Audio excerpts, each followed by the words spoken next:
Hi all. இந்த வீடியோவில் beef history of homo சாப்பியன்ஸை கொஞ்சம் ஷார்ட்டாக பார்க்குறோம். நான் சொல்ல போகிறது எல்லாமே beef history of sapiens, beef history of human kind புக்லேருந்து எடுத்தது தான். ஆத்தர் யுவன் நோவா ஹராரி. உங்களுக்கு வேணால் நீங்கள் கூகுள் ஆர் அமேசானில் வாங்கி படிச்சுக்கலாம் அந்த புக்கை. So what is the history of us? What is homo sapiens? Why we are the most powerful species in earth? நம்மளுக்கே இந்த இன்டெலிஜென்ஸ் இருக்குது. So what's the species purpose and நம்ம எதுலேருந்து வந்தோம், எங்கே இருக்கோம், என்ன ஆக போகிறோம், எதை நோக்கி போக போகிறோம், அது அந்த புக் பேசியிருக்கோம். ஸோ பிஃபோர் ஹோமோ சாப்பியன்ஸ் நம்மளை பற்றி பேசுகிறதுக்கு முன்னாடி கொஞ்சம் நம்மளோட எர்த் ஹிஸ்ட்ரியை பற்றி பேசியிருக்கோம். ஸோ ஃபர்ஸ்ட் 13.5 பில்லியன்ஸ் இயர் முன்னாடி நம்ம போய் பார்த்தோன்னா that's where universe got form. அப்புறம் யூனிவர்ஸ்லேருந்து மில்கி கேலக்ஸி ஃபார்ம் ஆச்சு, அதுலேருந்து சோலார் சிஸ்டம் ஃபார்ம் ஆச்சு. அப்புறம் சன்லேருந்து சட்டன் கேசிடைட் ஹைப்போதிசிஸ், நிப்ளவர் ஹைப்போதிசிஸ், பிளானடெஸ்டிமல் ஹைப்போதிசிஸ், இன்னமும் ஹைப்போதிசிஸில் தான் இருக்குது. எர்த் எப்படி ஃபார்ம் ஆச்சு சால்டான எவிடன்ஸுலாம் எர்த் ஃபார்ம் ஆகிருக்கு. அதுக்கப்புறம் இடத்துலேருந்து ஒரு பெரிய தீசிஸ்ன்ற ஒரு பிளானட் ஒன்று இடத்துல முதல்ல மூன் ஃபார்ம் ஆச்சு, டைடல் லாக் ஆச்சு. ப்ளஸ் இன்னமும் நம்மளுக்கு ஓஷன்ஸ் எங்கேருந்து வந்ததுன்னு ஒரு கிளியரான ப்ரூஃப் கிடையாது. சயின்டிஸ்ட் என்ன ஸ்பெகுலேட் பண்ணுறாங்கன்னா மேபி ஆஸ்ட்ராய்ட்ஸ் இம்பேக்ட்னால water got form H2O, or நம்ம எர்த் உள்ளேருந்தே because of some chemical reaction water got form. So எது எப்படியோ எர்த் ஃபார்ம் ஆனது வந்து 4.5 பில்லியன் இயர்ஸ் ஆகும். யூனிவர்ஸ் ஃபார்ம் ஆனது 13.5 பில்லியன்ஸ் இயர்ஸ் ஆகும். சன் ஃபார்ம் ஆனது 5 பில்லியன்ஸ் இயர்ஸ் ஆகும். எர்த்துக்கும் சன்னுக்கும் வெறும் 0.5 பில்லியன்ஸ் இயர் தான் ஏஜ் டிஃப்ரென்ஸ். 1 பில்லியன்றது 1000 மில்லியன் இயர்ஸ். ஸோ எர்த்துக்கும் சன்னுக்கும் 500 மில்லியன்ஸ் இயர்ஸ் ஏஜ் டிஃப்ரென்ஸ். 1 மில்லியன்றது தமிழில் 10 லட்சம் வருஷம், 1 பில்லியன்றது தமிழில் 100 கோடி வருஷம். ஸோ அதை நீங்கள் பார்த்துக்கோங்க. ஸோ எர்த் ஃபார்ம் ஆகி 1 பில்லியன் வருஷத்துக்கு அப்புறம் ஹேடியன் பீரியடில் கிட்டத்தட்ட எர்த்துக்கு வந்து ஒரு 3 பில்லியன் டு 3.5 பில்லியன் வயசாக இருக்கும்போது first single cell organism form ஆகுது. அதுக்கப்புறம் ஹேடியன் பீரியட் நடந்தது. அதுக்கப்புறம் ஆர்ச்சியன் பீரியட் நடந்தது. Cambrian, Cambrian, Silurian, Ordovician, Triassic, Jurassic, Cretaceous, Carboniferous, இது மாதிரி பல பீரியட், பல எப்போச்சஸ் போல ஏராக நடந்து அதுக்கப்புறம் ஏஜஸ்லாம் நடந்து இப்போ நம்ம இருக்கக்கூடிய ஏஜ் வந்து ஆண்ட்ரோபோசின். ஸோ ஆண்ட்ரோப்போ அதுக்கு மீனிங் வந்து human, the human age, the age of modern human. So as a human species homo sapien நினச்சா இந்த ஜியோகிரஃபியில் இம்பேக்டும் பண்ண முடியும், நம்ம கிளைமேட்டை சேஞ்ச் பண்ண முடியும், நம்ம நினச்சா இந்த எர்த்தோட ஈகோசிஸ்டமை டெஸ்ட்ராயே பண்ண முடியும். ஸோ அது எப்படின்னு கேட்டிங்கன்னா through global warming, through climatic change, through war, through nuclear disaster. அது மூலிமா எர்த்தோட பயோஸ்பியரையே நம்மளால் கொலாப்ஸ் பண்ண முடியும். So we are the controlling species, we are in the top pyramid, we are in the top hierarchy. So இதை நம்ம எப்படி வந்தோம்? இதுக்கு முன்னாடி நம்ம இந்த எவல்யூஷன்லேருந்து ஸ்டார்டிங்லேருந்து ஹோமோ சாப்பியன்ஸ் எப்படி டாப்பில் தான் இருந்தாங்க பார்த்தீங்கன்னா அப்படி கிடையாது. ஹோமோ சாப்பியன்ஸ் ஃபஸ்ட்டு எப்படி இருந்தாங்கன்னா ஒரு பயந்த ஸ்பீஷியஸ். தங்களுக்கு என்னென்ன தேவையோ எப்பப்போ வேணுமோ அப்பப்போலாம் போய் வேட்டையாடிக்கிட்டு இயற்கையோடு ஒன்றி வாழ்ந்த ஒரு ஸ்பீஷியஸ். நம்மளோட டாப் ஸ்பீஷியஸ்லாம் இருந்தது. ஃபார் எக்ஸாம்பிள் லயன், டைகர், அப்புறம் மேமோத்ஸ், அப்புறம் இந்த டைகரில் ஒன் ஃபார்மஸ் ஸ்பீஷியஸ் டக்குன்னு ஞாபகம் வர மாட்டேங்குது. அதெல்லாம் நம்மளை வேட்டையாடி சாப்பிடும். Homo sapien is not always good species, all not dominating species. So what made them dominating? Is because first நம்மளுக்கு எல்லாருக்கும் தெரியும் நம்ம குரங்குலேருந்து எவால்வ் ஆகிருக்கோம். அதான் எவல்யூஷன் தியரி சொல்லுது. சார்லஸ் டார்வினோட ஸ்பீஷிஸ் தான். That is right. ஸோ நம்ம குரங்குலேருந்து டேரெக்டாக ஹோமோ சாப்பியன்ஸை எவால்வ் ஆகிட்டோம்னு பார்த்தீங்கன்னா அப்படி கிடையாது. நம்ம குரங்குலேருந்து ஃபஸ்ட்டு ஆஸ்ட்ரலோபோடிஸ்ன்ற ஒரு ஸ்பீஷிஸ் வந்தது. இந்த ஆஸ்ட்ரலோபோடிஸ் ஸ்பீஷிஸ் எப்படின்னா குரங்கு வந்து நீங்கள் பார்த்தீங்கன்னா இப்போ கொரிலாவெலாம் பார்க்கலாம். கொரிலா ஆர் அவர் டிஸ்டன்ட் கசின்ஸ். அந்த கொரிலா வந்து 4 கால்லையும் நடக்கும். சம்டைம் எப்போயாவது இஞ்சி 2 காலில் நிற்கும். அதே அந்த ஸ்பீஷஸில் வந்த ஏதோ ஒரு குரங்கு உயிரினம் ஒரு டைம் மியூட்டேட் ஆகிட்டு 2 காலில் நடக்க ஆரம்பிச்சிது. அந்த 2 காலில் நடந்த உயிரினம் நாளடைவில் இனப்பெருக்கம் பண்ணும் போது ஒரு certain different form of species, அதே அந்த குரங்குலையும் டிஃப்ரெண்ட் ஃபார்ம் ஆஃப் ஸ்பீஷியஸ் வந்து அதுதான் ஆஸ்ட்ரலோபோடிஸ்.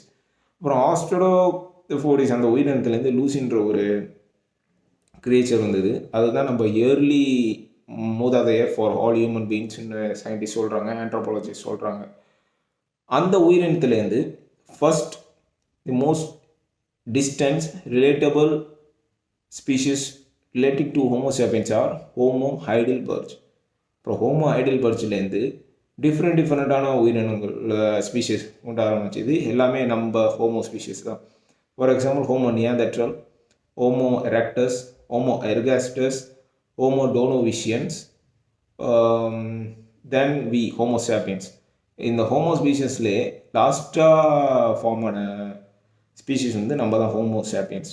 ஸோ வந்து நம்ம ஸ்பீஷஸ்க்கு வந்து what is the key difference other than other species வந்து இப்போ எல்லா ஹோமோ ஸ்பீஷஸ்க்கும் ஆல் இன்டெலிஜென்ட் ஸ்பீஷஸ்.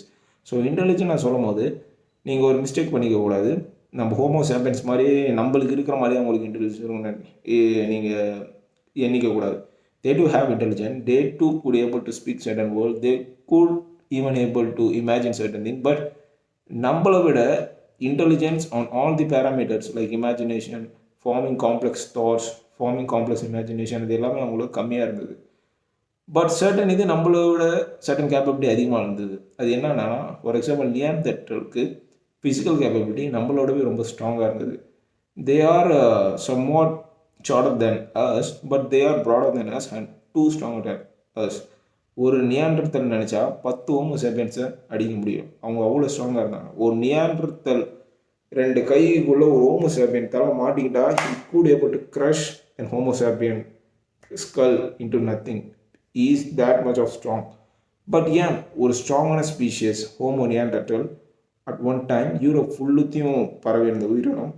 அதனால் and it is an intelligent species like us. ஏன் அதனால் ஹோமோ சாப்பியன்ஸ் இப்போ கண்ட்ரோலில் இருக்கிற மாதிரி உலகம் ஃபுல்லாக இருக்க முடியல? ஏன் அந்த ஸ்பீஷஸ் எக்ஸ்டிண்ட் ஆச்சு? ஏன் ஹோமோ எர்காஸ்டன்ற ஒரு ஸ்பீஷஸ் இப்போ இருக்கிற மாடர்ன் டே சைனாவில் அந்த ஸ்பீஷஸ் தான் டாமினேட்டாக இருந்தது ஹோமோ இன்டெலிஜென்ட் ஸ்பீஷஸில். They are lean, they are more working kind of species. ஏன் அது டாமினேட் ஆகலை? ஏன் ஹோமோ எர்காஸ்டன்ற ஒரு species it is really much working ஒரு ஸ்பீஷஸ் வந்து. அதனால் டயர்லெஸ்ஸாக நம்ம ஹோமோ சாப்பியன்ஸில் சர்டன் மக்களை நீங்கள் பார்த்துக்கலாம். ஒர்க்கிங் மக்கள் ரொம்ப உழைப்பாங்க. அந்த மக்களை விட 10 மடங்கு அதிகமாக ரொம்ப உழைக்கக்கூடிய ஒரு ஸ்பீஷஸ் தான் ஹோமோ எர்காஸ்டர் இருந்தது. அது ஈஸ்ட் ஆஃப்ரிக்கனில் இருந்தது. அதையும் எக்ஸ்டெண்ட் ஆச்சு. ஏன் வெறும் ஹோமோ சாப்பியன்ஸ் மட்டும் வந்தோம்? ஏன் ஹோமோ சாப்பியன்ஸ் மட்டும் சர்வைவ் ஆகிட்டு உலகம் முழுக்க பரவலாக யூரோப் சரி, சைனா சரி, இந்தியா சரி, அரப் சரி, ஆஸ்திரேலியா சரி, வேறு நிலப்பகுதிகளில் வேறு மாதிரி வேறு கலரில் ஏன் நம்மளால் மட்டும் எவால்வ் ஆகி சக்ஸஸ்ஃபுல்லாக வாழ முடிஞ்சது? அது காரணம் the cognitive evolutions of Homo sapiens. So Homo sapiens cognitive evolution நடக்கும்போது என்ன ஆச்சுன்னா நம்மளுக்கு இருக்க மாதிரி இன்டெலிஜென்ஸ் வந்தது. So there are 3 types of reality. இந்த இதை நீங்கள் பார்க்கும்போது there are 3 types of reality. அதை நீங்கள் புரிஞ்சுக்கணும். The one type of reality is objective reality. So what is objective reality? Objective reality na, for example, இங்கே என்கிட்ட ஒரு ஆப்ஜெக்ட் இருக்குது. This is Globe. This is ஒரு மெட்டலால் ஆனது, ஒரு பிளாஸ்டிக்கால் ஆனது. It's an object. It's a matter. இந்த மேட்டர் வந்து ஸ்பேஸ் அண்ட் டைமில் இருக்குது. நான் ஒரு ஃபோர்ஸ் கொடுக்குறேன், அது சுற்றுது. So it's an object, it's an reality. இது இருக்குது. நான் இதை மறுத்தாலும் இது இங்கே இருக்குது. இது இங்கே இருக்கக்கூடாமல் இதை நான் எங்கேயாவது தூக்கி வேறு ரூமில் வைக்கணும், இல்லை இது எங்கேயாவது எரிக்கணும், இதை டிஸ்ட்ராய் பண்ணணும். அப்போ தான் அது இல்லாமல் போகும். பட் நான் வந்து சும்மா போய் சொல்லிக்கிட்டு இருக்க முடியாது இது இல்லைன்னு. It is here, it is object. நான் இங்கே ப்ரெசென்ட்டாக இருக்கேன். I am an object here. இங்கே ஏர் இருக்குது. Those are some objectivity. They are reality. அதை நம்ம மறுக்கவும் முடியாது, இல்லைன்னு சொல்லிட முடியாது. இருக்கிறது இருக்கும், இல்லாதது இருக்காது. So those are objective reality. ஆப்ஜெக்டிவ்னா land, water, fire, sky, space, இது எல்லாமே. Then subjective reality. சப்ஜெக்டிவ் ரியாலிட்டினா என் உள்ள நடக்கிற எமோஷன்ஸ். இப்போ வந்து நான் ஒரு விஷயத்தை பார்த்து ஆச்சரியப்படலாம், அழுகலாம், சிரிக்கலாம், சந்தோஷப்படலாம், துக்கம் அடையலாம், இல்லை எனக்கு எமோஷனலே வராமல் இருக்கலாம். நான் ஒரு விஷயத்தை பார்த்து சந்தோஷப்படுறதுனால என்ன மாதிரி இருக்கிற பல பேரும் அதை பார்த்து சந்தோஷம் அடைய தேவையில்லை. அவங்க அதை பார்த்து கோவப்படலாம், துக்கம் வரலாம், இல்லை அவங்களுக்கு எந்த எமோஷனும் வராமல் கூட இருக்கலாம். Those are subjective reality. ஒரு ஆளுக்கும் இண்டிவிஜுவலாக ஒரு எக்ஸ்பீரியன்ஸ் நடக்குது பார்த்தீங்களா? Those are subjective reality. So both this reality are real realities. Okay, these two are real. நான் தேர்ட் சொல்கிறது இட்ஸ் அன் இமேஜினேட்டிவ் ரியாலிட்டி. நான் அது வரேன். ஸோ இந்த 2 ரியாலிட்டி வந்து இது சென்ஸ் பண்ணுறது எல்லாருனாலையும் முடியும். வெறும் ஹோமோ சாப்பியன்ஸ் மட்டும் இல்லை, ஒரு நாயால் சென்ஸ் பண்ண முடியும், புலியால் சென்ஸ் பண்ண முடியும், டைகர்னால சென்ஸ் பண்ண முடியும், எலிஃபெண்ட்னால சென்ஸ் பண்ண முடியும், பாம்புனால சென்ஸ் பண்ண முடியும், எல்லாமே என்னால் சென்ஸ் பண்ண முடியும். ஒரு நாயினால் அங்கே ஆப்ஜெக்ட் இருக்குது, அங்கே வண்டி நம்மளை நோக்கி வருது, நம்ம ஒதுங்கி நிற்கணும், இங்கே ஏதோ சத்தம் வருது, ஏதோ டேஞ்சர், நம்ம போய் அதை பார்க்கணும், அது எல்லாமே ஒரு டாக்னால சென்ஸ் பண்ண முடியும். It could able to do all the thing, ஒரு டாக்னால பண்ண முடியும். அதே மாதிரி ஒரு நாய்க்கு பசி வரும், துக்கம் வரும், சோகம் வரும், சம்டைம் சந்தோஷமாக இருக்கும், அதெல்லாம் பண்ண முடியும்.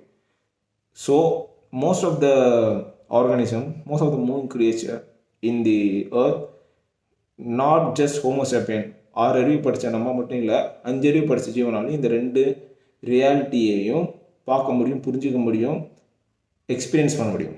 பட் ஹோமோசாப்பியன்ஸ்னால தான் 3ஆவதான ஒரு ரியாலிட்டி, அதுதான் நம்மளை பவர் ஆக்கின ரியாலிட்டி. அந்த ரியாலிட்டி தான் imaginative reality, which is inter subjective reality.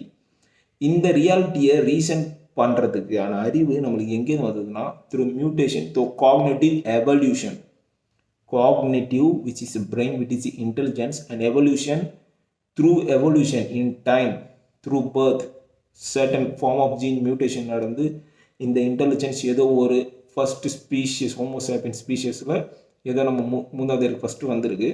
அதுக்கப்புறம் அவர் ரீப்ரொடியூஸ் பண்ணதில் அந்த ஜீன் மியூட்டேஷன் அவரோட offsprings to his child மற்ற இதுக்கும் ஸ்ப்ரெட் ஆகிருக்கு.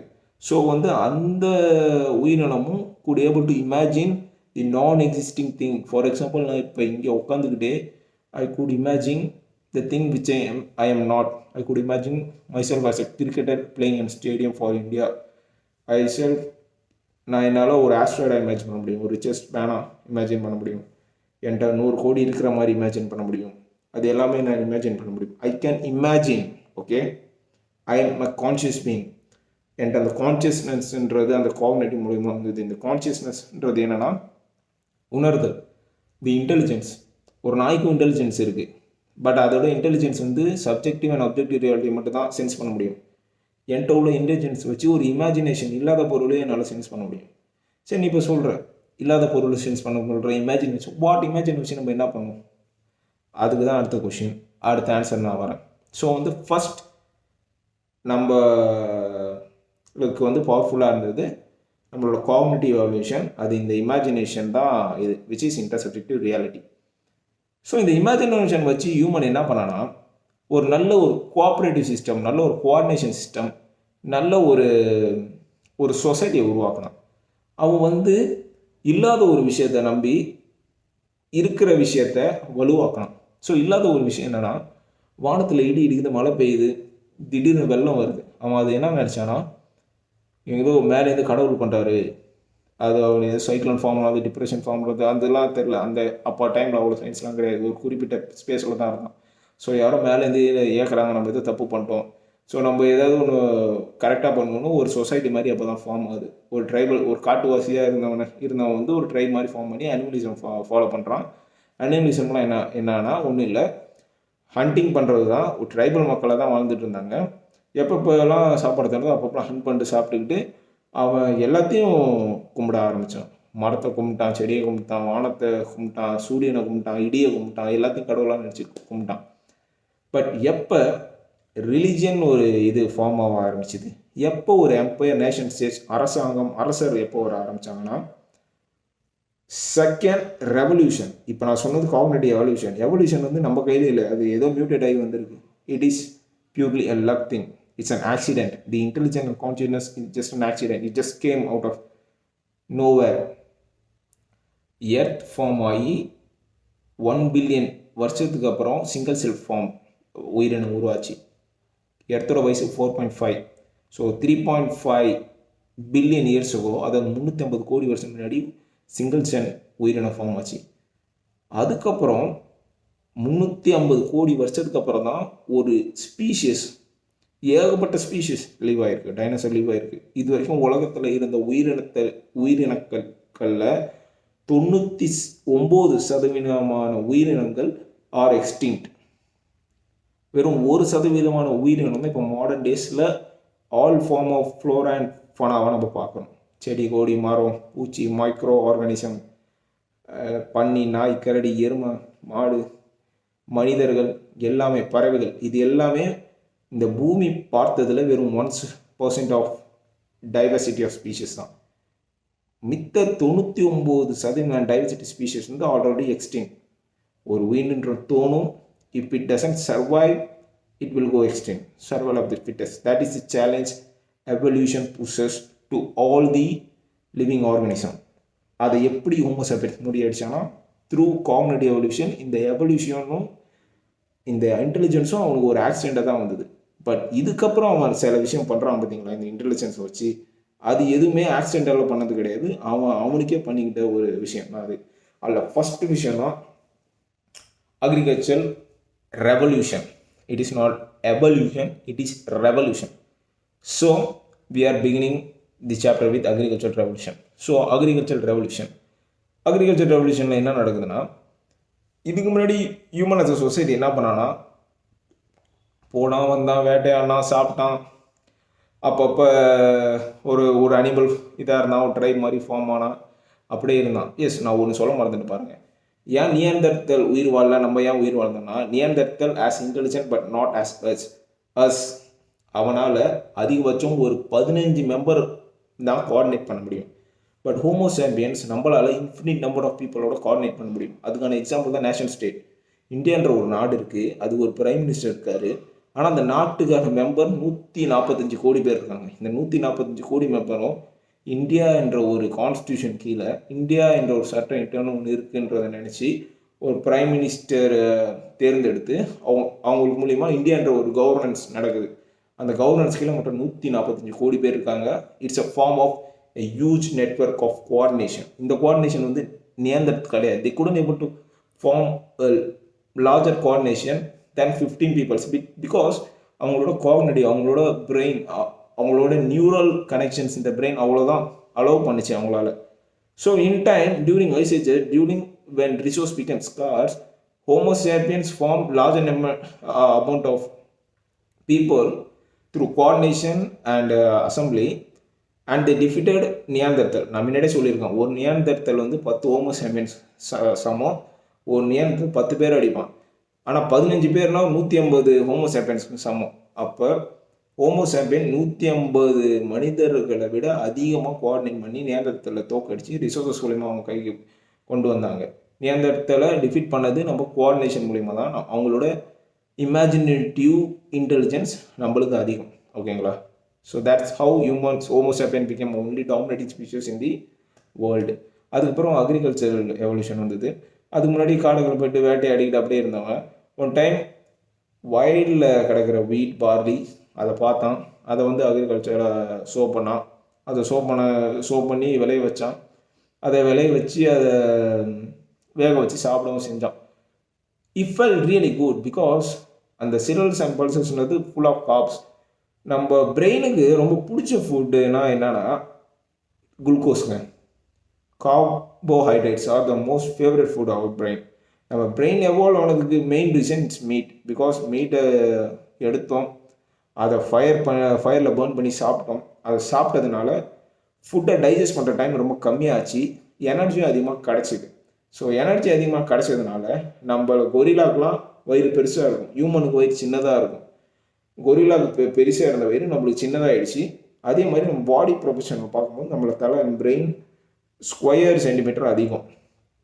அதனால பிரெயின் வந்து வளர ஆரம்பிச்சிது, உடம்பு சின்னதாக ஆரம்பிச்சிது. மற்ற விஷயங்களுக்கு ஹியூமன் டைம் ஸ்பெண்ட் பண்ண ஆரம்பித்தான். அதனால் அவனுக்கு காக்னிட்டிவ் எவல்யூஷன் அண்ட் இன்டெலிஜென்ஸும் அதிகமாக ஆரம்பிச்சிது. ஸோ இப்படி இருந்தால் நம்ம வந்து அக்ரிகல்ச்சர் சொசைட்டிக்கு மாறும்போது இந்த வீட் பார்லி அது மாதிரி பொருட்கள் தான் ஃபஸ்ட்டு ஹார்வெஸ்ட் பண்ணி சாப்பிட ஆரம்பித்தான். And loved agriculture because it gives him carbohydrates. அவனுக்கு ஹண்ட் பண்ண தேவையில்லை, அவனுக்கு ஒரு இடத்த விட்டு ஒரு இடம் மைக்ரேட் பண்ண தேவையில்லை. ஒரே இடத்துல ஒரே விதமான செயல்கள் செஞ்சால் அவனுக்கு ஃபுட் சப்ளை கிடச்சிக்கிட்டே இருந்தது.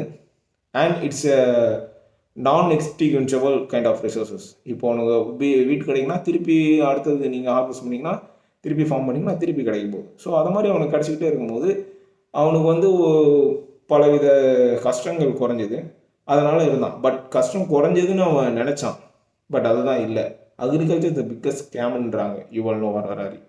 அப்படி ஏன் அக்ரிகல்ச்சர் பிக்கஸ்ட் ஸ்கேம்னு சொல்லணும்? ஏன்னா அதுக்கு முன்னாடி ஹியூமன் வந்து எப்பப்பெல்லாம் தேவைப்படுதோ அப்பெல்லாம் சாப்பிட்டுட்டு இருந்தான், பாப்புலேஷன் அண்டர் கண்ட்ரோலில் இருந்தது. நோய் நொடி எப்பயாவது போடுவான், பட் பட்டா இறந்து போயிடுவான் கஷ்டப்பட்டு. இந்த அக்ரிகல்ச்சர் சொசைட்டியில் வரும்போது அவன் வெறும் அந்த வீட் மற்றும் டொமஸ்டிகேட்டட் அனிமல்ஸ் மட்டும் நம்பி இருந்ததுனால அவனுக்கு போதுமான நியூட்ரிஷன் கிடைக்கல. Meet is a superior quantity of nutrition comparing cereals and pulses which are the lower and ரொம்ப மட்டமான குவான்ட் ஆஃப் நியூட்ரிஷன் ரிசோர்ஸ் இருக்குது. பட் அந்த கார்போஹைட்ரேட் இருந்தது பிரெயினுக்கு ரொம்ப பிடிச்ச ஃபுட் கார்போஹைட்ரேட்னால அதை ஸ்டிக் பண்ணிக்கிட்டான். ஸோ அக்ரிகல்ச்சர் சொசைட்டிக்கு அவன் மூவ் ஆனதுக்கப்புறம் என்ன ஆச்சுன்னா ஒரு நிலத்தை உழுவ ஆரம்பித்தான், அதை பார்க்க ஆரம்பித்தான், அதை பயிரிட ஆரம்பித்தான், அதை கவனிக்க ஆரம்பித்தான். ஸோ வந்து ஒரு விஷயத்தை தொடர்ந்து ஒருத்தன் ஒரு விஷயத்தில் ஈடுபாடாக இருக்கும்போது அவன் என்ன நினச்சான்னா, எனக்கு அப்புறம் நான் பார்த்த இது எல்லாமே என்னோட மகனுக்கும் என்னோட அடுத்த தலைமுறைக்கும் போகணும். Because it's my hard work. I have did this much of work to earn this much of result. ஒரு கஷ்டத்தை நான் பண்ணியிருக்கேன், அந்த கஷ்டத்துக்கான பயன் நான் அனுபவிக்கிறேன். இது எனக்கு அப்புறம் வேற எவனுக்கும் ஒருத்தவனுக்கு போயிடக்கூடாது, என்னோட குழந்தைங்களுக்கு போகணுன்னு ஃபார்ம் ஆரம்பித்தான். அப்போ தான் இந்த ஃபேமிலி அது மாதிரியான ஒரு சிஸ்டம் வர ஆரம்பிச்சிது. அதுக்கப்புறம் நாள் போக போக போக போக போக இந்த அக்ரிகல்ச்சர் சொசைட்டி வந்து வில்லேஜஸாக மாற ஆரம்பிச்சிது. அண்ட் வில்லேஜஸ்லேருந்து கொஞ்சம் இன்னும் பெருசாக போக போக அரசாங்கம்னு வர ஆரம்பிச்சிது. அண்ட் மேன் வந்து அதிகமான அனிமலையும் அதிகமான உயிரினங்களையும் அடிமை பண்ண ஆரம்பித்தான். அதுக்கு முன்னாடி காட்டில் தான் ஆடு மாடு இருக்கும், போவான், தேவைப்படும் போது கொல்லுவான், சாப்பிடுவான். பட் இப்போ அது அவனுக்கு கிடையாது. அவன் வந்து ஒரு விஷயத்தை பிறக்கிறதுலேருந்து வளர்க்குறது வரைக்கும் அவனுக்கு கீழே வச்சுக்கிறான். ஒரு மாடு இருக்குதுன்னா அது பிறந்ததுலேருந்து அவன் கீழே தான் இருக்குது, அவன் தான் உணவு தரான். அந்த மாட்டிலேருந்து பால் எடுத்துப்பான், அதுக்கப்புறம் அவனுக்கு எப்போ தேவைப்படுதோ அந்த மாட்டை கொண்டு அதை சாப்பிட்டுப்பான், அந்த மாட்டிலேருந்து லெதர் எடுத்துப்பான், என்னென்ன தேவையோ பண்ணிப்பான். ஸோ வந்து இது வந்து நேச்சரில் அப்படி கிடையாது. நேச்சரில் நம்ம எல்லாம் நம்மளுக்குன்னு ஒரு பிளேஸ் இருக்குது, நம்மளுக்கு எப்போ தேவையோ அதை போய் கொண்டு வருவோம். பட் இது வந்து நேச்சருக்கு அப்பாற்பட்டு ஒரு விஷயத்தை பிறப்புலேருந்து இறப்புறதுக்கு நம்ம கண்ட்ரோலில் வச்சு நம்மளுக்கு தேவையானது பண்ணிக்கணும். That is called domestication. Because of cognitive evolution human have that kind of empathy. So அந்த எம்பதினால அவனுக்கு என்ன ஆகுது, என்னடா நான் இது பெரிய தப்பு பண்ணுறேனே, இதை மாதிரி பண்ணுறதுனால சரி இந்த தப்புலேருந்து அவனை விடுவிக்க ரிலீஜன்ற ஒரு விஷயத்தை அவன் உருவாக்கினான். இந்த ரிலீஜன்ற விஷயத்துலேருந்து தான் மனுஷனுக்கு வந்து நம்ம ஒரு தப்பு பண்ணியிருக்கோம், அந்த தப்புலேருந்து நம்ம விடுவிக்கணும், அதுலேருந்து கில்ஃபீல்லேருந்து நம்ம வெளில வரணும், நம்ம பண்ணுறது ரைட், அது சொல்கிறதுக்குலாம் ரிலீஜன்ற ஒரு ஃபார்ம் ஆச்சு, அரசாங்கத்துக்கு ஃபார்ம் ஆச்சு. அண்ட் இன் டைம் தி அரசாங்கம் எப்போ பூம் பெருசாச்சுன்னா ஃபஸ்ட்டு எப்போ எழுத்தை கண்டுபிடிச்சானோ அப்போ தான் இதாச்சு. ஃபஸ்ட்டு எழுத்தை கண்டுபிடிச்சது வந்து இந்த ப்ரீஹிஸ்டாரிக் ரெக்கார்டு இருக்கல்லே நம்ம பழமையான ரெக்கார்டு வந்து சுமரியன் ரெக்கார்டு தான். அதில் கிளே பிளேட்ஸில் ரிட்டன் வேர்ட்ஸ் இருக்குது. ஸோ வந்து ஒரு ரிட்டன் வேர்டு எழுத்தை கண்டுபிடிச்சதுக்கப்புறம் எப்படி பெரிய பெரிய அரசாங்கங்கள், ஒரு சாதாரண ஒரு வில்லேஜ் லெவலில் இருந்த ஒரு அரசர் வந்து எப்படி ஒரு காண்டினென்ட் டு காண்டினென்ட் அளவு பெருசாக எப்படி பூம் ஆச்சுன்னா பிகாஸ் வித் எழுத்து வி கேன் கீப் ரெக்கார்டு. ஓகேங்களா? ஒரு இப்போ ஹெல்த்தில் நம்மள்கிட்ட ரிட்டன் டாக்குமெண்ட்ஸ் இல்லை, நம்மள்கிட்ட எதுவுமே இல்லை, ஒரு விஷயத்தை நம்ம ரைட் பண்ண வைக்க முடியாது, ஒரு டேட்டாவை ஸ்டோர் பண்ணி வைக்க முடியாதுன்னா நம்ம என்ன பண்ணலாம், ஒரு குறிப்பிட்ட ஸ்மால் நெட்வொர்க் தான் நம்மளால் ஃபார்ம் பண்ண முடியும். For example as a human brain can able intersubjective reality, imaginative reality மூலிமா இன்ஃபினிட் நம்பர் ஆஃப் பீப்பிள்கிட்ட கனெக்ட் பண்ண முடியும். பட் ஒப்ஜெக்டிவ் ரியாலிட்டி சப்ஜெக்டிவ் ரியாலிட்டின்னு இருக்குது பார்த்தீங்களா, அது மூலிமா நம்மளால் வெறும் 150 பேர் கூட தான் கனெக்ட் பண்ண இருக்க முடியும் ஒரு வாழ்நாளில். நீங்கள் வேணால் பாருங்கள், உங்களுக்கு தெரிஞ்சவங்க நிறைய பேர் இருக்கலாம், பட் வந்து உங்கள் க்ளோஸாக உங்களுக்கு தெரிஞ்சவங்க பெருசாக உங்களால் மற்ற ஹோமோசெக்ஸ் மற்ற மனிதர்களுக்கிட அதிகபட்சம் வெறும் 150 மக்களுக்கு மேலே 150 பேருக்கு மேலே உங்களால் பெருசாக கனெக்ஷனே வச்சுக்க முடியாது. Because that is the highest maximum capacity of human brain to make real connection. ரியல்னால் டைரெக்டாக போய் பேசுகிறது பழகிறது அது. But through Facebook, Instagram, we can able to connect with infinite number of people. That is through intersubjective reality. இதுங்களா? So வந்து இந்த டேட்டான்ற ஒரு விஷயம் இல்லைன்னா என்னால் ஒரு 150 பேர் என்ன பண்ணுறாங்களோ அது மட்டும் தான் ரெக்கார்டு வச்சுக்க முடியும். ஓகேங்களா? பட் அது ஒரு வில்லேஜ் லெவலில் தான் இருக்க முடியும், ஒரு ஸ்மால் டேட்டா. ஒரு கண்ட்ரி 2 காண்டினென்ட்ஸ் கிட்டத்தட்ட மில்லியன்ஸ் அண்ட் மில்லியன்ஸ் ஆஃப் மக்களோட டேட்டாவை என்னால் வச்சுக்க முடியாது. வித்தவுட் டேட்டா என்னால் அரசாங்கம் நடத்த முடியாது. அது ஏன்னா அரசாங்கம் நடத்துறதுக்கு டாக்ஸஸ் வேணும். இவன் என்னென்ன தப்பு செஞ்சுருக்கான்னு எனக்கு தெரியணும். யார் யார் தப்பு செய்யலைன்னு தெரியணும். யார் யார் எவ்வளோ நிலம் வச்சுருக்காங்கன்னு தெரியும். யார் யார் எந்தெந்த டைமில் என்ன உழுதுருக்காங்கன்னு தெரியும். ஏன்னா அதுக்கேற்ற மாதிரி தான் என்னால் அவனுக்கு வரி வகுக்க முடியும். எப்பப்போ எங்கெங்கே மழை பெஞ்சிருக்குன்னு தெரியணும். இது எல்லாம் இந்த டேட்டா இருந்தால் தான் அந்த டேட்டாவை வச்சு என்னால் ப்ராப்பராக அரசாங்கம் நடத்த முடியும். So with written word, with language, with writing, with script, a small government become huge empires. And with huge empires, with the written word, ஒரு ரிலிஜியன் பூதாகரமாக உலகம் முக்கா பல பேர் மக்களிடையே போய் சேர்ந்தது. So this is happened in agriculture evolution. So religion and nation states which are மொனார்ச்சியாக இருக்கட்டும், டெமோக்ரஸியாக இருக்கட்டும், எல்லாமே are the by products of agriculture revolution. ஒரு அக்ரிகல்ச்சர் சொசைட்டியோட பை ப்ராடக்ட்ஸ் தான் இது எல்லாமே. கடவுளும் அதுதான், மதங்களும் அதுதான், அரசரும் அதுதான், அரசாங்கங்களும் அதுதான், அடுத்தது பணமும் அதுதான். இது எல்லாமே நடக்கணும்னா ஒரு வர்த்தகம் நடக்கும். ஸோ இன் பேட்டர் சிஸ்டம் நம்மளால் ஃபுல்லாக இது பண்ண முடியாது. ஃபார் எக்ஸாம்பிள் நான் ஒரு மூட்டை ஆஃப் நெல் வச்சுருக்கேன். எனக்கு ஒரு மூட்டை ஆஃப் பழங்கள் வாங்கணும். அதை என்னை குறுகிய ஒரு நெட்வொர்க்குள்ளே என்னால் பண்ணிக்க முடியும். ஒரு வில்லேஜ் உள்ள என்னால் மாற்றிக்க முடியும். ஒரு 100 மீட்டரு தூரம் என்னால் ஒரு மூட்டையை தூக்கிட்டு போக முடியும். அதெல்லாம் பண்ணிக்க முடியும். பட் ஒரு காண்டினென்ட் டு காண்டினென்ட் தூரமாக இருக்கிற எம்பையர்கிட்ட ஒரு வர்த்தகம் நடக்கணும், ஒரு எக்ஸ்சேஞ்ச் நடக்கணும், ஒரு வேல்யூ எக்ஸ்சேஞ்ச் நடக்கணும்னா அது ஈஸியாக கேரி பண்ணுற ஒரு கமாடிட்டி, ஒரு பொருளாக தான் பண்ண முடியும். ஸோ அதுக்கு அவங்க தேர்ந்தெடுத்தது தான் அயன், காப்பர், ஜிங்க்குன்ற டின்னு, பிராஸ், கோல்டு, சில்வர். இதிலே rarest of the rarest mineral got more value because they are rarest. அது ஈஸியாக கிடைக்காது, விச் இஸ் கோல்டு. அதுக்கப்புறம் உள்ளது சில்வர், அதுக்கப்புறம் உள்ளது காப்பர். இதுக்கேற்ற மாதிரி அதுக்கான அந்த வேல்யூக்கு ஏற்ற சோர்ஸஸ் வேல்யூ இருந்தது. ஃபார் எக்ஸாம்பிள் ஒரு கோல்டை வச்சு 10 மூட்டை வாங்கலான்னா ஒரு காப்பர் காயினை வச்சு ஒரு மூட்டை தான் வாங்க முடியும். Because gold is rarer, copper is not rarer as comparing to gold. இது மூலிமா மணின்ற ஒரு சிஸ்டம் வந்துச்சு. இப்போ நீங்கள் கரெக்டாக பார்க்கணும். நான் உங்கள்கிட்ட கரெக்டாக சொல்ல முடியும்.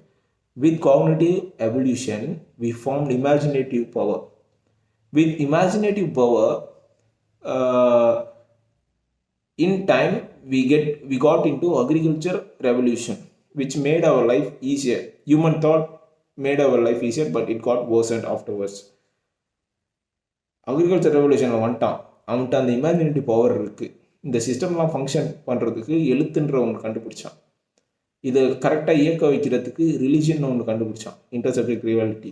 யாரும் ஒன்று இயக்கலை. நீ தப்பு பண்ணாலும் இங்கே யாரும் கேட்கப்படுதுன்னு, நல்லது பண்ணாலும் எதுவும் கண்டுக்க போகிறது இல்லை. ஒரு ரிலிஜன் வந்தது. அரசாங்கம், அரசர் எதுன்றானுங்க. ஒரு நாடுன்னு சொல்கிறாங்க. இந்த எல்லையில் இருந்தால் நம்ம நாடு, அந்த எல்லையில் இருந்தால் வேறு நாடுன்றாங்க. ஆனால் ஜியாகிரபிக்கலாக அப்படி டிஸ்டன்ஸ் கிடையாது. ஜியாகிரபிக்கலாக 2 டிஸ்டன்ஸ் தான் இருக்குது. கடல்னு ஒன்று இருக்குது, தண்ணீர். கடலுக்கு வெளில நிலன்னு இருக்குது. That is objective reality, that is real reality.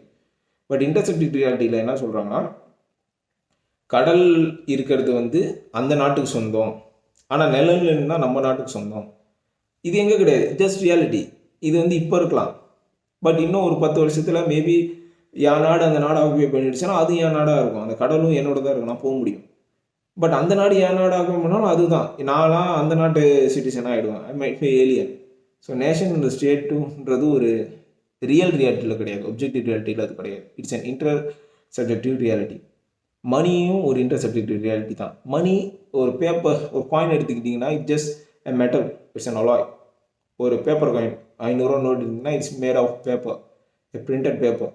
திருப்பி கவுண்டர் ஃபிட் பண்ணுறக்கூடாதுனால ஹை டெக்னாலஜிஸ் ஒரு பேப்பர், ஜஸ்ட் பேப்பர். அதை விட்டால் எரியும். அதுக்கான value 500.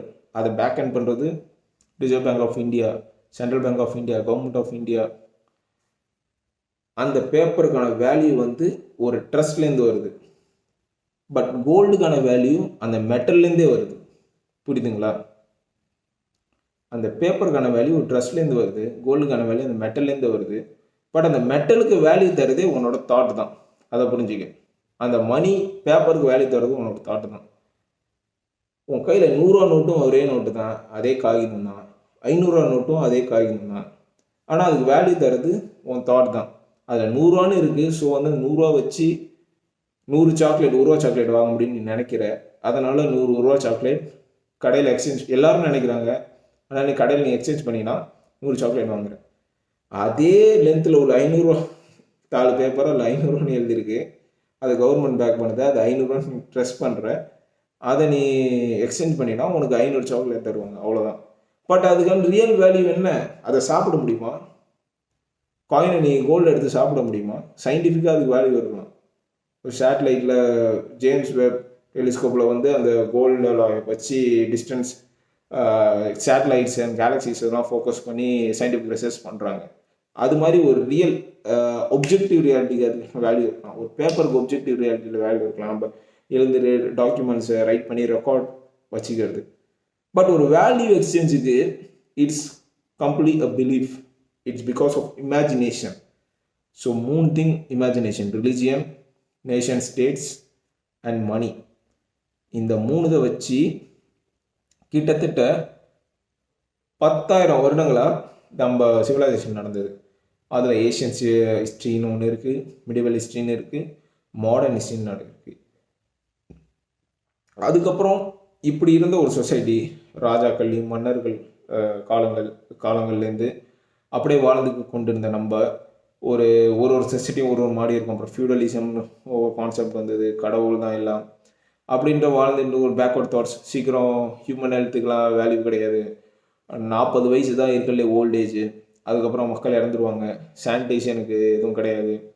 We got 3 major problems which are black. திடீர்னு ஒரு நோய் வந்து பரவும். மக்கள் எல்லாம் கொத்து கொத்தாக இறந்து போவாங்க. டக்குன்னு அந்த கோய் தானாகவே குணமாகும். போர் அடிக்கடி நடக்கும். இந்த நாட்டுக்கும் அந்த நாட்டுக்கும் உயிரிழப்பு நடக்கும். பஞ்சம் அப்பப்போ வரும், உயிரிழப்பு நடக்கும். ஸோ இந்த 3 விஷயத்தை டேக்கிள் பண்ண ஹியூமன் என்ன பண்ணான்?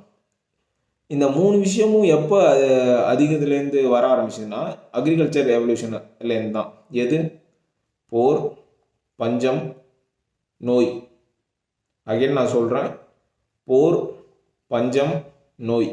இது 3மே அக்ரிகல்ச்சர் ரெவல்யூஷன். ஒரு சொசைட்டியாக ஃபார்ம் ஆகி எம்பையர் ஸ்டேட் இது கீழே ஹியூமன் வாழ்ந்து ஒரு ஒரு ஹியூஜ் சொசைட்டியாக வாழ்ந்து ஆரம்பிச்சுன்னு நினச்சி இதை ஹியூமன் டேக்கிள் பண்ண எதுவுமே பண்ணல பெருசாக. அப்பப்போ கொஞ்சம் ரிசர்ச் பண்ணால் பணக்காரங்க கொஞ்சம் நல்லா வாழ்ந்தாங்க, மன்னர்கள் நல்லா வாழ்ந்தாங்க. பட் காமன் சிட்டிசன் சஃபர் தான் ஆகிட்டு இருந்தான். வாரினாலும் அவன் தான் சஃபர் ஆவான், ஃபெமைன்னாலும் அவன் தான் சஃபர் ஆவான், நோய் வாய்ப்பட்டாலும் ஒரு ப்ராப்பரான சானிடரி கண்டிஷன் இருக்காது, அவன் தான் அவசப்பட்டான். பட் ரினான்சன்னு ஒன்று நடந்தது. இன் லேட் 14th century ரினான்சன் யூரோப்பில் நடந்தது. இட்டாலி, ஜெர்மனி அந்த மாதிரி பகுதியில், மெயினாக இட்டாலியில் லேட் ரோமன் எம்பையர் காலத்தில் நடந்தது. ஸோ வாட் இஸ் ரினேசன்னா, ஹியூமனுக்கு வந்து அதுக்கு முன்னாடி இந்த உலகத்துக்கு உள்ள எல்லா விஷயங்களும் ரிலீஜியஸ் புக்லேருந்தே அவனுக்கு ஆன்சர் கிடைக்கும். ஃபார் எக்ஸாம்பிள் பைபிள், குரான், இதுலேருந்தே அவனுக்கு ஆன்சர் கிடைச்சிடும். ஆஸ் எ ஹியூமன் நம்ம பிறக்கிறோம். ஏதோ கடவுளோட ஒரு பெரிய ட்ராமா ஸ்டேஜ் தான் இந்த லைஃப்.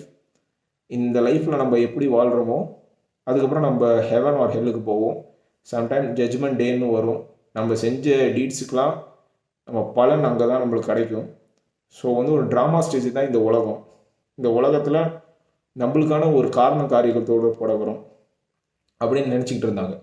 இதை ஒரு படி மேலே இந்துயிசமில் வந்து கர்மா அதெல்லாம் நினச்சி என்ன நினச்சாங்கன்னா, ஒரு ராஜாவை பிறக்கிறவன் வந்து நல்ல போன ஜென்மத்தில் நல்ல கர்ம வினைகள்லாம் பண்ணி ராஜாவை பிறந்திருக்கான். இதே ஒரு ஏழையாக பிச்சைக்காரனுக்கு பிறக்கிறவன், வாழ்க்கையில் ரொம்ப கஷ்டப்படுறவன், நோய் நொடி பட்னியில் ரொம்ப கஷ்டப்படுறவன், அவங்களாம் போன ஜென்மத்தில் ஏதோ ரொம்ப கேவலமான கர்ம வினைகளை ஆற்றியிருக்கான், அதனால தான் இது மாதிரி ரொம்ப கஷ்டப்படுறான்னு சொல்லியிருந்தாங்க. ஸோ ஒரு சொசைட்டியும் ஈஸ்டர்ன் அண்ட் வெஸ்டர்ன் சொசைட்டி ஒரு மாதிரியான ரீசனை சொல்லிட்டு வாழ்ந்து வந்தாங்க அவங்க காலங்களில். ஸோ வந்து அவங்க எல்லாமே என்ன நினச்சாங்கன்னா, all the answer to our thoughts is God. All the answer. அவனுக்கு அப்போவே கேள்விகள் அதிகமாக எழுந்து கொண்டே தான் இருந்தது. ஏன் இந்த பூமி இப்படி இருக்குது? இந்த பூமியை நம்ம நோக்கி ஒரு தூரம் போயிட்டே இருக்கும், கடல் வருது, கடலை தாண்டி போயிட்டே இருக்கும். உலகம் அதுலேருந்து முடிஞ்சிடுச்சா? உலகம் ஃப்ளாட்டா? வானத்தை நைட்டில் பார்க்குறோம், ஏன் அங்கங்கே சின்ன சின்னதாக நட்சத்திரம் மாதிரி ஒளியுது? அதெல்லாம் என்ன நட்சத்திரம்? ஏன் வானம் கருப்பாக இருக்குது? இது இவ்வளோ தூரம் இருக்கே, இதை தாண்டி என்ன இருக்கும்? மேலே உண்மையுமே கடவுள் இருக்காரா? இது எல்லாமே உண்மையான ட்ராமா அப்படிலாம் இருந்தது. பட் அவனை பெருசாக சிந்திக்க விடாமல் அந்த சொசைட்டியும் சமூகமும் அந்த காலத்தில் இருந்த சிஸ்டமும் அவனை அப்படியே வச்சுருந்தது. ஒரு பிசண்டாக பிறக்கிறவன் பிசண்டாக இருப்பான், ஒரு நோபலாக பிறக்கிறவன் நோபலாக இருப்பான். அவன் ரோல் என்ன பார்த்துக்கிட்டோ அவனுக்கு என்ன தேவையோ அதை பார்த்துக்கிட்டு இருந்து இறந்து போயிட்டு இருந்தாங்க.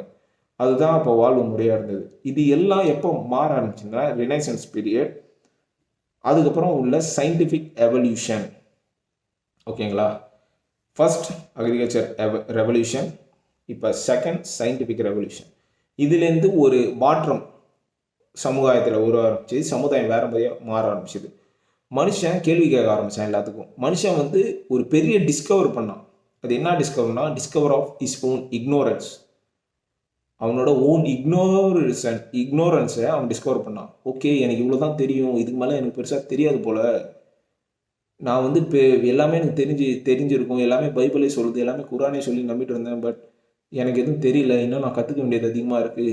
கட்டுறது கையளவு, கலகாலது உலகளவுன்னு ஒன்று இருக்குன்ற மனுஷன் 14th செஞ்சுரி தான் கண்டுபிடிச்சான். ரினைசன்ஸ் பீரியட் ஆரம்பித்து ஒரு எல்லாத்துக்கும் கேள்வி கேட்டு ஒரு scientific evolution, scientific thought process, scientific field உருவாக ஆரம்பிச்சிது. ஃபிசிக்ஸ் அப்போ தான் உருவாச்சு.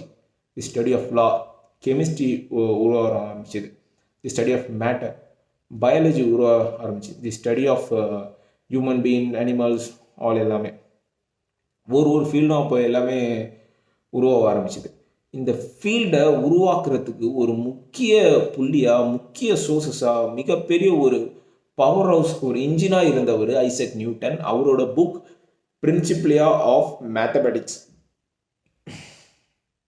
பிரின்சிபிளியா ஆஃப் மேத்தமெட்டிக்ஸ் அதுதான் தி மோஸ்ட் பவர்ஃபுல் மாடர்னைஸ் புக்குன்றாங்க. The most powerful book ever created by human பீயிங்ன்றாங்க.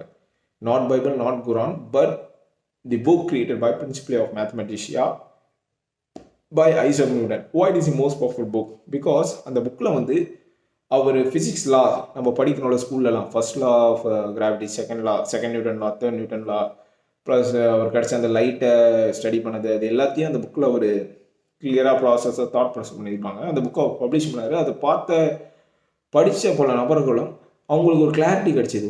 நம்ம உலகத்தை இப்படி நினச்சிக்கிட்டு இருக்கோம், இந்த லா மூலியமாக தான் உலகம் இயங்குது போல். ஸோ அதுக்கு முன்னாடி ஹியூமன் என்ன நினச்சிட்டு இருந்தானா, எல்லாமே கடவுள் இயக்குறாங்க, அதில் நான் எதுவும் இன்டர்ஃபர் பண்ண முடியாது, நான் எதுவும் கற்றுக்க முடியாது.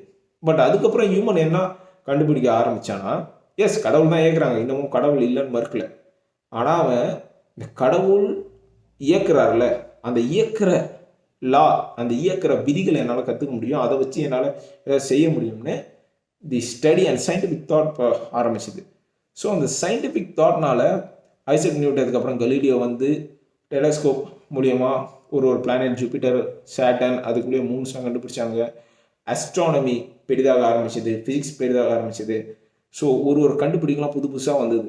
ஸோ அந்த கண்டுபிடிப்புகளுக்கு வித்திடும் வகையில் கேபிட்டலிசம்ன்ற ஒரு புதிய எக்கனாமிக் சிஸ்டம் தோன்றியது. அந்த கேபிட்டலிஸ்டிக் சிஸ்டம் படி என்ன நடக்கும்னா, ஸோ பேசிக்கலி ஒரு கேபிட்டலிஸ்ட் சிஸ்டம் எப்படி நடக்கும்னா, ஒரு ஃப்யூச்சரை நம்பி நடக்கும். ஓகேங்களா? இப்போ நான் என்கிட்ட ஒரு ஐடியா வச்சுருக்கேன், நான் ஒன்று கண்டுபிடிச்சிருக்கேன். ரொம்ப சிம்பிளாக வச்சுருக்கோம். ஆஸ் எ பேக்கரி நான் ஒன்று வச்சுருக்கேன், அண்ட் பேக்கரி பண்ணுறதுக்கான ஸ்கில்ஸ் இருக்குது, பேக்கரி ஸ்கில்ஸ் இருக்குது, என்னால் பன் பண்ண முடியும், பேக் பண்ண முடியும், கேக்ஸ் சூப்பராக பண்ண முடியும், அந்த ஸ்கில்ஸ் என்கிட்ட இருக்குது. ஆனால் என்கிட்ட கேபிட்டல் மட்டும் இல்லை, காசு இல்லை. நான் ஒரு லொக்கேஷனை பார்த்துருக்கேன், அங்கே பாப்புலேஷன் இருக்குது, அந்த பாப்புலேஷன்ட்டையும் கையில் கொஞ்சம் காசு இருக்குது, அவங்களால நான் பிரெட் பண்ணி அவங்களுக்கு நல்லா அஃபோர்டபுள் அண்ட் நல்லா குவாலிட்டியான பிரெட் தந்தேன்னா அவங்களால வாங்க முடியும் அப்படின்ற ஒரு சூழ்நிலை அங்கே இருக்குது. ஆனால் என்கிட்ட அந்த பிரெட் பண்ணவும் அங்கே கடை வைக்கணும் காசு இல்லை. ஆஸ் அ பேங்காக நான் உன்கிட்ட கேட்குறேன் காசு, 10 லட்சம் நீ என்கிட்ட தான், நான் பிஸ்னஸ் சக்ஸஸ்ஃபுல்லாக ஆகணும்னா மாதம் மாதம் வட்டியோட இஎம்ஐயோட உனக்கு கடன் அடைச்சிடுறேன். நீ என்கிட்ட 10 லட்சம் தந்தீங்கன்னா உனக்கு 13 லட்சம் இல்லை 14 லட்சமோ அடைச்சிடுறேன்.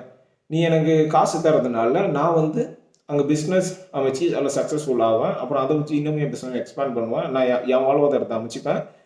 அங்கே ஒரு வேல்யூ உருவாகுது. அந்த மக்களுக்கும் பிரெட் இல்லாத ஒரு குவாலிட்டி பிரெட் இல்லாத வேல்யூ வந்து நான் தரேன். அட் த சேம் டைம் நீ எனக்கு 10 லட்சம் தரல, உனக்கு ப்ராஃபிட்டாக எக்ஸ்ட்ரா 4 லட்சம் 14 லட்சமாக நான் தந்துடுறேன். உனக்கும் ஒரு ப்ராஃபிட் உருவாயிடுச்சு. ஸோ எல்லாருமே இங்கே வந்து எல்லாருக்கும் ஒரு வேல்யூ கிடைக்குது. பேக்கரி உருவாக்க நினச்ச எனக்கு ஒரு வேல்யூ கிடைக்குது. எனக்கு காசு ப்ரொவைட் பண்ண உனக்கு ஒரு லாபம் 4 லட்சம் கிடைக்குது. அப்புறம் அந்த குவாலிட்டி பிரெட் இல்லாத மக்களுக்கு குவாலிட்டியான பிரெட் கிடைக்குது. ஸோ ஆல் ஆர் ஒரு வேல்யூ சிஸ்டம் உருவாகுது. ஃப்யூச்சரை நம்பி, இப்போ நம்பி கிடையாது, என் திறமையை வச்சுக்கிட்டு ஃப்யூச்சரில் இது சக்ஸஸ் ஆகிடும். அது ஃபெயிலாக கூட போகலாம், புயல் வரலாம், காற்று வரலாம், இல்லை திடீர்னு டிசீஸ் வரலாம், இல்லை எது போர் வரலாம், மக்கள்கிட்ட காசு இல்லாமல் போகலாம், மக்கள்கிட்ட வாங்க முடியாமல் போகலாம், நான் ஃபெயிலியர் ஆகலாம். நான் சக்ஸஸ் ஆனால் அவனுக்கு எக்ஸ்ட்ரா 4 லட்சம் தந்து அவனை ப்ராஃபிட் ஆக முடியும். அவன் அப்போ தான் இன்னும் மற்றவங்களுக்கு தருவான். நானே ஃபெயிலியர் ஆகும்போது அவனுக்கு நான் தரத்துக்கு என்கிட்ட எதுவும் இருக்க முடியாது. அந்த சிஸ்டமும் ஃபெயிலியர் ஆகிடும். பட் இது சயின்டிஃபிக் எவல்யூஷனுக்கு அப்புறமா இந்த பேங்கிங் சிஸ்டம், கேபிட்டலிஸ்ட் சிஸ்டம் உருவாகி முதல் மூலியமாக சக்ஸஸும் அடையுது. With scientific principle new form of inventions are being made generated with this capitalistic system. அந்த சயின்டிஃபிக் ப்ளஸ் கேபிட்டலிசம் மூணாவது ரெவல்யூஷனுக்கு வித்திட்டாக இருக்குது, ஃபவுண்டேஷனாக இருக்குது. அதுதான் தி இண்டஸ்ட்ரியல் ரெவல்யூஷன். ஸோ வந்து இப்போ நம்ம உலகத்தில் பார்க்குற எல்லாமே சொசைட்டி எல்லாத்தையும் இண்டஸ்ட்ரியல் ரெவல்யூஷன் தலைகீழாக மாற்றிடுச்சு. Industrial revolution is one of the most powerful revolution of as.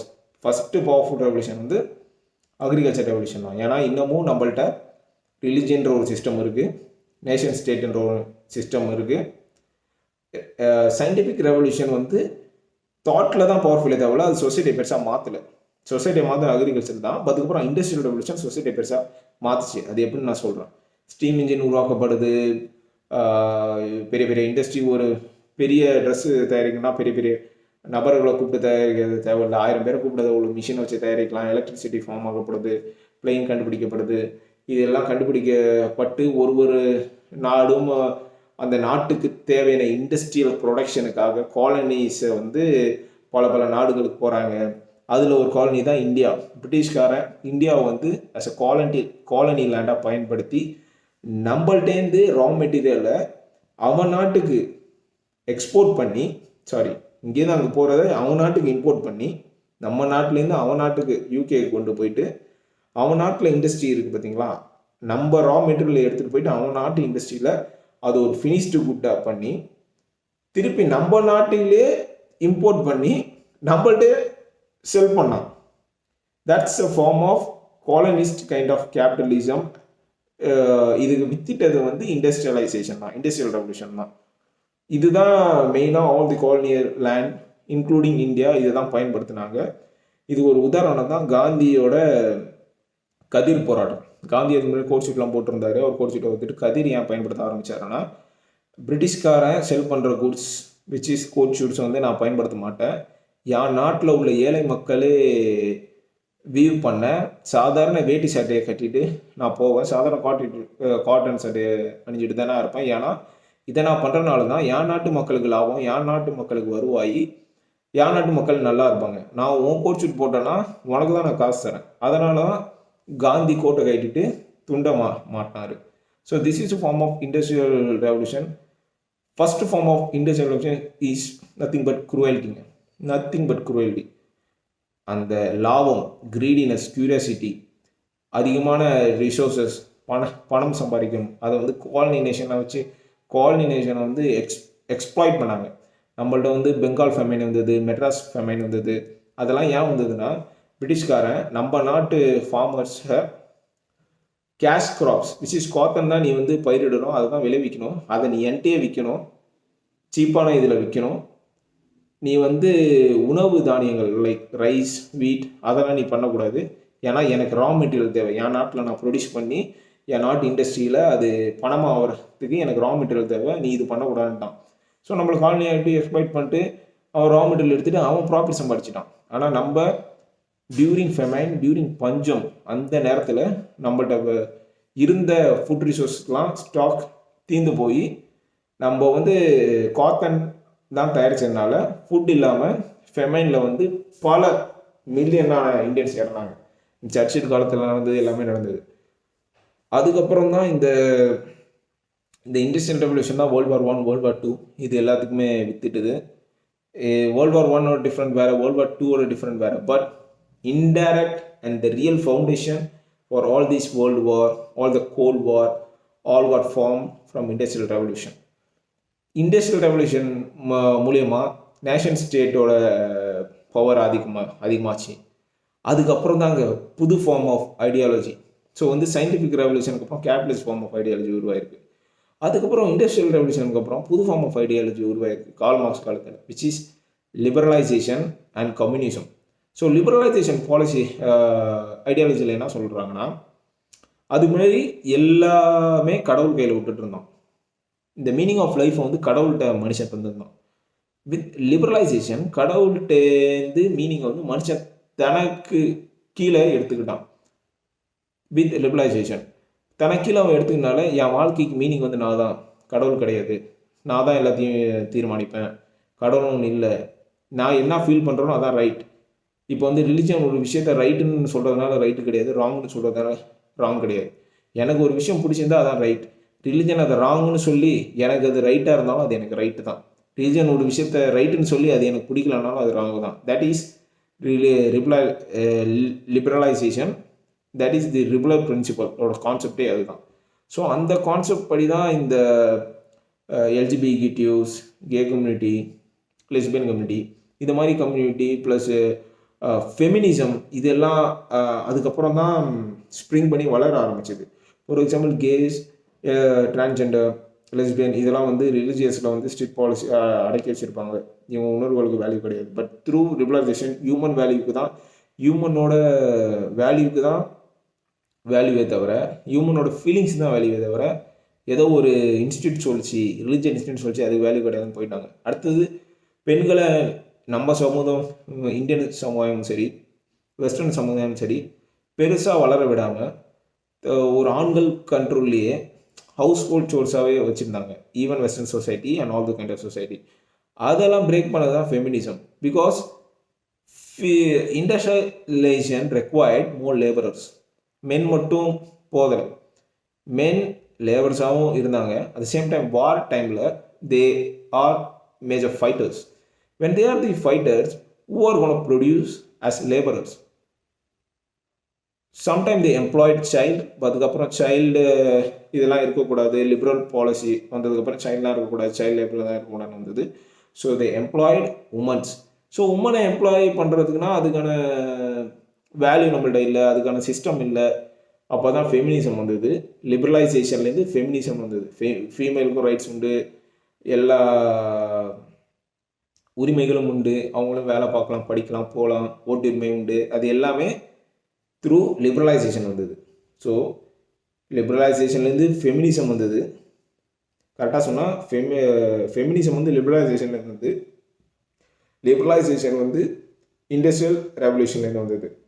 So வந்து இங்கே சொசைட்டி வந்து மாற்றப்படுத்து பாருங்கள். ஒரு கன்சர்வேட்டிவ் சொசைட்டி வந்து லிபரல் சொசைட்டியாக கொஞ்சம் கொஞ்சமாக வருது. அதுக்கப்புறம் டெமோக்ரஸின்ற சிஸ்டமும் ஸ்ட்ராங் பண்ண ஆரம்பிக்குது. மொனார்ச்சி ஒரு நாடுகளாக கவிழ்க்கப்பட்டு டெமோக்ரஸி, மக்கள் ஓட்டுக்கு தான் உரிமை, மக்கள் யாரும் தேர்ந்தெடுக்கணும் அவங்களுக்கு தான். பிகாஸ் மக்கள் நான் தேர்ந்தெடுக்கிறேன், என்னோட value as an human feeling தான் வேல்யூ. இதுவும் ஒரு ஃபார்ம் ஆஃப் லிபரல் பாலிசி தான் டெமோக்ரஸியும். Liberal thought, not a conservative thought. யாரோ ஒருத்தர் அரசர் இருக்காரு, அவருக்கு அப்புறம் ஒரு பையன், அவருக்கு அப்புறம் பையன், அப்படி கிடையாது.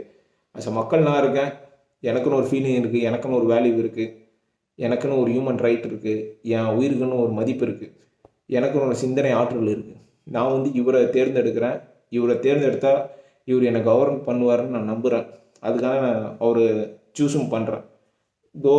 அப்படி தான் டெமோக்ரஸி அண்டு அது ஸ்ப்ரெட் பண்ண ஆரம்பித்ததும் வித் இண்டஸ்ட்ரியல் ரெவல்யூஷனோட லிபரல் பாலிசியால் தான். ஸோ இப்படி தான் எல்லாமே வந்தது. அதுக்கப்புறம் நாட்டுக்கு கோல்ட் வார் அதெல்லாம் நடந்தது. அப்புறம் ஒரு மனுஷன் வந்து இன்னொரு மனுஷனை டாமினேட் பண்ணும். Curiosity, protection, greedy ambition and self interest, இந்த 4 விஷயங்களை வைத்து மனுஷன் பல தயாரிப்புகளை கண்டுபிடிச்சான். அது என்னன்னா nuclear technology, space technology, information technology. அதுக்கப்புறம் தான் இன்ஃபர்மேஷன் ரெவல்யூஷனுக்கு வரும் 1970s. அதுக்கு முன்னாடி we don't have microprocessor, we do have data sets, we have all the data sets have been written and kept as a written record. இன்னமும் இந்தியாவில் நம்ம பல இதில் பார்க்கலாம். இப்போ தான் டிஜிட்டல் இந்தியா, டிஜிட்டல் ஸ்கீம்ஸ்லாம் இப்போ ஒரு கரண்ட்டாக ஒரு பாஸ்ட் டெக்கேட்லேருந்து தான் இந்தியாவில் ஸ்பீடப் ஆகுது. இதுக்கு முன்னாடி most of the government records are written form in papers.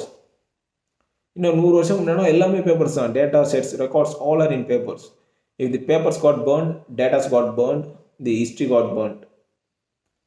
இந்த டேட்டாவை ஸ்பீடப் பண்ணுறதுக்கு, இந்த டேட்டாவை ப்ராசஸிங் அதிகமாக பண்ணுறதுக்கு, இந்த டேட்டாவை நல்லா செக்யூர் பண்ணுறதுக்கு இன்ஃபர்மேஷன் ரெவல்யூஷன் வந்தது 1970s.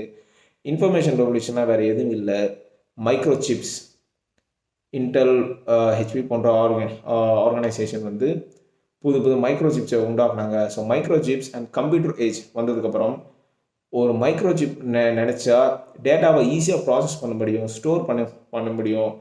ஒரு 10,000 1,00,000 புக்ஸுக்கான டேட்டா என்ன இருக்கோ, ஒரு 10,000 1,00,000 புக்ஸுக்கான டேட்டாவை இமேஜின் பண்ணி பாருங்கள். ஒரு பெரிய பில்டிங்கில் ஒரு யுமங்கஸ் ஸ்பேஸில் வச்சதான் ஒரு டேட்டாவை நம்ம வந்து ஸ்டோர் பண்ண முடியும். பட் 1,00,000 புக்கில் இருக்கிற என்ன டேட்டா நம்ம வைக்க முடியுமோ அது சாதாரண ஒரு ரூமில், ஒரு கார்னரில், ஒரு கம்ப்யூட்டரில் ஸ்டோர் பண்ண முடியும்.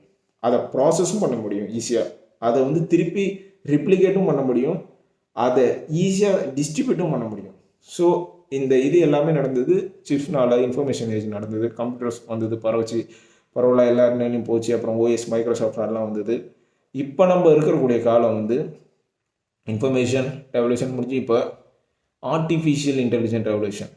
ஸோ வந்து டேட்டா வந்து இது வரைக்கும் ஹியூமன் கண்ட்ரோலில் இருந்தது. Agriculture revolution, scientific, industrial, information, இது எல்லாமே ஹியூமன் கையில் இருந்தது. இப்போ டேட்டா ஹியூமனை விட்டு இது எல்லாமே it's a form of data. You need to think a different perspective and think பண்ணும். It's all a form of data, all born out of this brain, the human cognitive intelligence. இது வந்து it's an accident நம்மளுக்கு வந்தது. நம்ம இந்த brain, இந்த cognition, இந்த intelligence வச்சு நம்மளா திங்க் பண்ணி ஒன்று வந்தது தான் இண்டஸ்ட்ரியல் ரெவல்யூஷன், சயின்டிஃபிக் ரெவல்யூஷன், இந்த general theory of relativity, special theory of relativity, Newton law of physics, chemistry எல்லாமே இதெல்லாம் நம்ம இன்டெலிஜென்ஸ். பட் இந்த இன்டெலிஜென்ஸ் நம்மளுக்கு எப்படி தான் த்ரூ ஆக்சிடென்டால வந்தது. It's a form of data and networks, all of form of data. Agriculture society அது ஏன் அப்படின்னா டேட்டா ப்ராசஸிங் அப்போ அப்படி தான் இருந்தது. ஒரு செட் ஆஃப் டேப்லெட்ஸ் அரசர் கீழே இந்த ரெக்கார்ட்ஸை வச்சு மெயின்டைன் பண்ணி அது இப்படி இருந்தால் தான் சமுதாயம் சிஸ்டம் வந்து செயல்படுகிறது. அதனால் அது வந்து இயங்குச்சு அக்ரிகல்ச்சர் சொசைட்டியில். சயின்டிஃபிக் சொசைட்டியில் அதை வந்து கொஞ்சம் கொஞ்சமாக மாற்றினாங்க வித் சயின்டிஃபிக் தாட்ஸ். அப்புறம் இண்டஸ்ட்ரியல் இதுலேயும் வந்து டேட்டாவை ஸ்பீட் பண்ண ஆரம்பித்தாங்க. நீங்கள் இது பார்க்கலாம், நல்லா யோசிச்சு பாருங்கள், நல்லா கொஞ்சம் திங்க் பண்ணி பாருங்கள். அக்ரிகல்ச்சர் சொசைட்டின்றது ஒரு பேக்வர்ட் சொசைட்டி. அதுக்கப்புறம் ஒரு இண்டஸ்ட்ரியல் சொசைட்டின்றது அதோட முன்னேறிய ஒரு society. Processing and distribution of data வந்து ஸ்பீடப் ஆகிடும். அதுக்கப்புறம் இன்ஃபர்மேஷன் சொசைட்டி. இப்போ கடந்த ஒரு 70 வருஷம் 50 வருஷமாக டேட்டா ப்ராசஸிங் இன்னமும் டெலிவிஷன் வந்திருக்கு, ரேடியோஷன்ஸ் வந்திருக்கு, சேட்டலைட்ஸ் டிவி வந்திருக்கு, டிடிஹெச் வந்திருக்கு, இன்டர்நெட். நான் உங்கள் வீடியோ அப்லோட் பண்ணுறேன், எங்கேயோ யூடியூப்பில் இருக்குது. யூடியூப் சர்வர் வந்து கலிஃபோர்னியா யூஎஸில் இருக்குது. நீங்கள் எந்த நாட்டில் எங்கே இருந்தாலும் யூடியூப் சர்வீஸ் கொடுக்குறீங்க. அது உங்கள் இன்டர்நெட் சர்வீஸ் ப்ரொவைடர் த்ரூ செல் நெட்ஒர்க்லேருந்து உங்கள் இன்டர்நெட் சர்வீஸ் ப்ரொவைடர்கிட்ட போய் அவர்கிட்டேருந்து அந்த ரெக்வஸ்ட் திருப்பி கலிஃபோர்னியா யூடியூப் சர்வரில் போய் அந்த யூடியூப் சர்வர்லேருந்து திருப்பி உங்கள் இன்டர்நெட் சர்வீஸ் ப்ரொவைடர்கிட்ட வந்து அது திருப்பி உங்கள் பக்கத்தில் இருக்கிற செல் டவர்கிட்ட வந்து நீங்கள் எங்கே பார்த்துக்கிட்டு இருந்தாலும் அங்கேருந்து உங்கள் ஃபோனுக்கு வருது. ஸோ வந்து நான் சொல்கிற விஷயம் ஒரு இடத்துல நான் அப்லோட் பண்ணுறேன், அது ஸ்டோராக ஒரு இடத்துல போய் இருக்குது, அதை ரிசீவ் பண்ணுறது திருப்பி வந்து இவ்வளோ தூரம் கடக்க முடியாது. ஃபார் எக்ஸாம்பிள் இந்தியாவிலேருந்து தமிழ்நாட்டிலேருந்து பார்த்துக்கிட்டு இருந்தீங்கன்னா பாதி உலகத்தை தாண்டி அந்த இன்ஃபர்மேஷன் அவங்களுக்கு சென்ட் பண்ணுது. அது இன்னும் அமெரிக்காலேருந்து அந்த இன்ஃபர்மேஷன் சென்ட் பண்ணுது, அதை நீங்கள் பார்க்குறீங்க.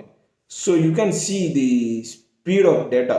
இதுவே 1000 வருஷம் அக்ரிகல்ச்சர் சொசைட்டியில் போயிட்டு நான் டேட்டா எப்படி பாதி உலகத்தில் இருக்க ஒரு 100 கிலோமீட்டர் தாண்டின டேட்டாவை கூட நம்ம பாஸ் பண்ணுறது கஷ்டம். ஃபார் எக்ஸாம்பிள் நீங்கள் அந்த அக்பர் அவர் குழந்தை பிறந்த கதையை நீங்கள் கேட்டிருப்பீங்க. அக்பருக்கு ஆண் வாரிசு லேட்டாக பிறந்தது. அந்த ஆண் வாரிசு ஒரு டைம் ஏதோ அவருக்கு பிறக்கிற மாதிரி ஒரு குழந்தை இருக்கும்போது அவர் எங்கேயோ எக்ஸ்பெடிஷன் போகணும், இம்பார்ட்டண்டான ஒரு விஷயத்துக்கு போகணும். பட் அவர் அந்த எக்ஸ்பெடிஷனில் இருக்கும்போதே குழந்தை பிறந்துருன்னு டாக்டர் சொல்கிறாங்க.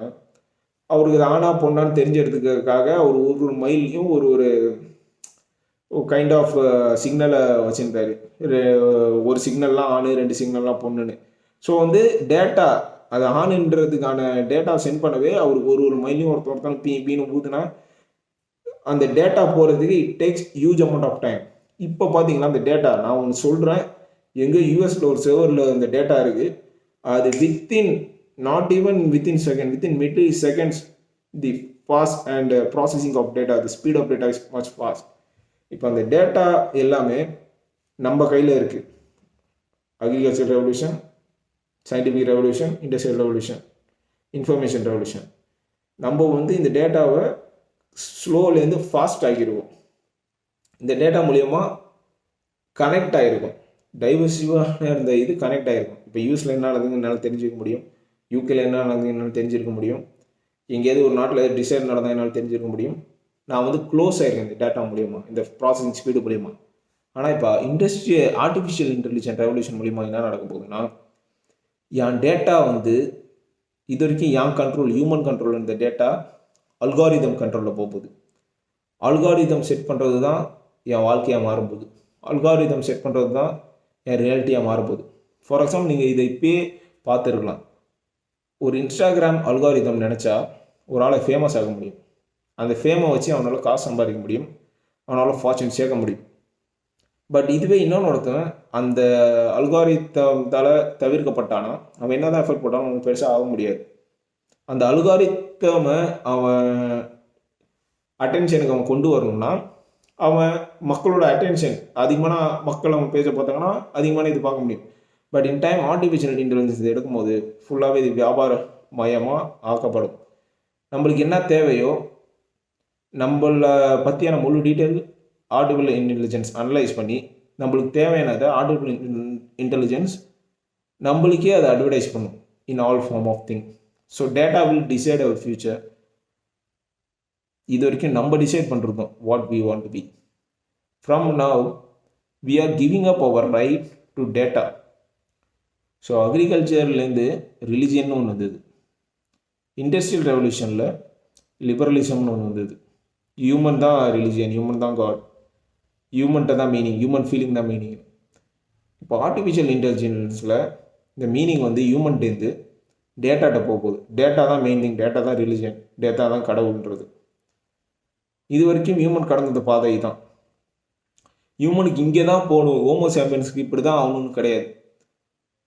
இதை தான் பண்ணணும், இதை தான் செய்யணும், இதை தான் வாழணும், இப்படி தான் இருக்கணும் எதுவுமே கிடையாது. அவன் மட்டும் வாழ்கிறான், அவன் மட்டும் இருக்கிறான், அவன் மட்டும் சாப்பிட்றான், அவன் மட்டும் இறக்குறான். இந்த சிஸ்டத்தை ஸ்பார்க் பண்ணது இல்லாமல் ஒரு சில ஜீனியஸான மனிதர்கள் தான், எல்லாரும் கிடையாது. பட் இந்த சிஸ்டம் டேட்டா ப்ராசஸிங் ஸ்பீடு அதிகமாக இந்த சிஸ்டத்தை ஃபங்க்ஷன் பண்ணுறது இன்னமும் நல்லதாக இருக்குது. இன் டைம் நான் சொன்ன பஞ்சம், பட்னி, பஞ்சப்பட்னி, நோய், போர் இது எல்லாமே இப்போ கம்மியாயிருக்கு. ஏஷியன் டைமோட இப்போ எல்லாமே இப்போ கம்மியாயிருக்கு, ரொம்ப ரொம்ப கம்மி. இப்போ வந்து பஞ்சத்தில் இறக்கிறதோட ஒபிசிட்டியில் தான் இறந்து போகிறானுங்க. டிசீசஸில் இறந்து போகிறத விட இன்சுலின் ரெசிஸ்டிவிட்டி வந்து அதுக்கு ட்ரீட்மெண்ட் பார்த்து தான் இறந்து போகிறானுங்க. அண்ட் போர் நடக்கிறத விட ஆக்சிடெண்ட்டில் தான் மக்கள் அதிகமாக இறந்து போகிறாங்க. ஸோ சிஸ்டம் வந்து அவ்வளோ ஸ்பீடாக நல்லா இருக்குது.